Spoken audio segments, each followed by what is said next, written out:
क्या तुम्हें पढ़ने में आनंद आता है?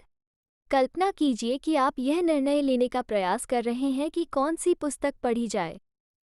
आप यह निर्णय कैसे लेते हैं? अक्सर, आप पहले कुछ पन्ने पढ़ सकते हैं और फिर निर्णय ले सकते हैं कि जारी रखना है या नहीं। यह इनिशियल इम्प्रेशन महत्वपूर्ण हो सकता है।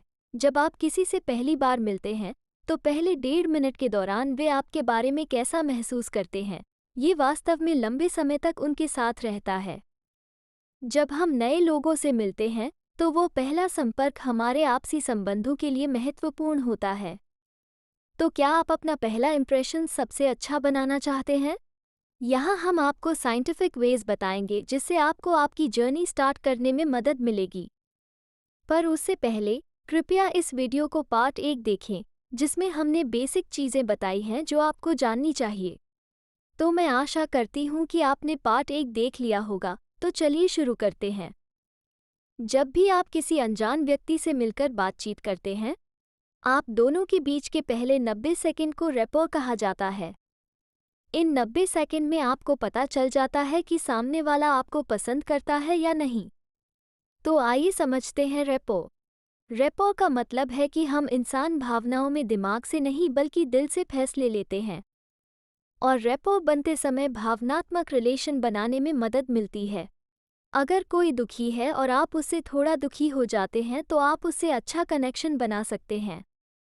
तो आइए हम आपको आगे बताते हैं कि अच्छे तालमेल कैसे बनाएं। एटीट्यूड।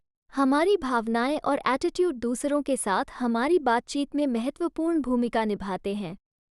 इस बारे में सोचें कि जब कोई मित्र या रिश्तेदार खुशी या दुख का अनुभव करता है तो आपको कैसा महसूस होता है। उनकी भावनात्मक स्थिति का आपकी मानसिकता और शारीरिक भाषा पर सीधा प्रभाव पड़ता है। इस भावनात्मक संक्रमण के कारण सकारात्मक एटीट्यूड बनाए रखना और क्रोध जैसी नकारात्मक भावनाओं से दूर रहना महत्वपूर्ण है।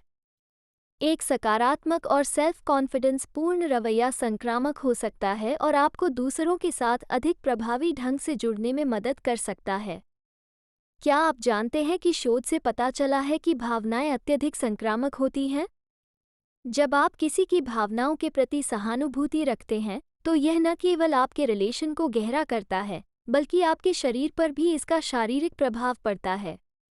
उदाहरण के लिए, जब आप किसी खुश व्यक्ति के प्रति सहानुभूति व्यक्त करते हैं, तो आपका मस्तिष्क समान फील गुड रसायन छोड़ता है, जो आपके बीच भावनात्मक रिलेशन को बढ़ाता है।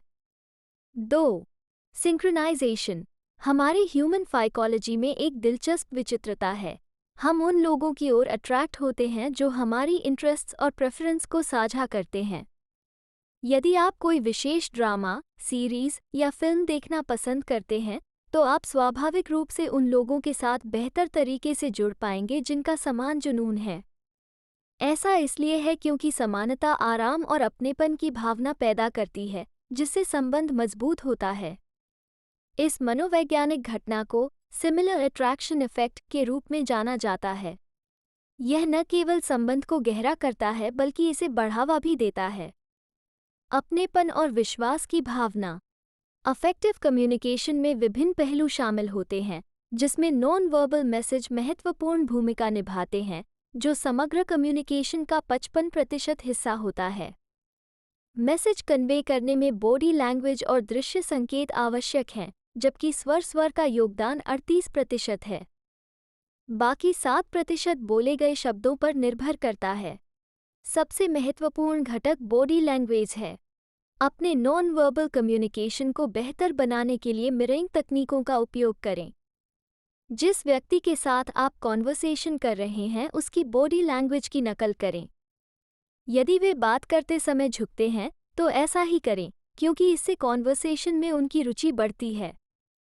जब मुखर कम्युनिकेशन की बात आती है, तो अपने कॉन्वर्सेशन कौशल पर ध्यान केंद्रित करें। जिस व्यक्ति के साथ आप कॉन्वर्सेशन कर रहे हैं उसके अनुरूप अपना एक्सेंट और मनोदशा अपनाएं। यदि वे प्रसन्न हैं, तो प्रसन्न स्वर में उत्तर दें। इसी तरह, यदि वे धीरे बोलते हैं, तो अपनी गति समायोजित करें, और यदि वे तेजी से बोलते हैं, तो गति बनाए रखने का प्रयास करें। वर्बल कम्युनिकेशन, जो केवल 7% है, को अक्सर कम आंका जाता है। फिर भी, दूसरों के साथ प्रभावी ढंग से जुड़ने के लिए अपने शब्दों का चयन सोच समझकर करना महत्वपूर्ण है। याद रखें कि बोले गए शब्द बंदूक से निकली गोलियों की तरह वापस नहीं लिए जा सकते।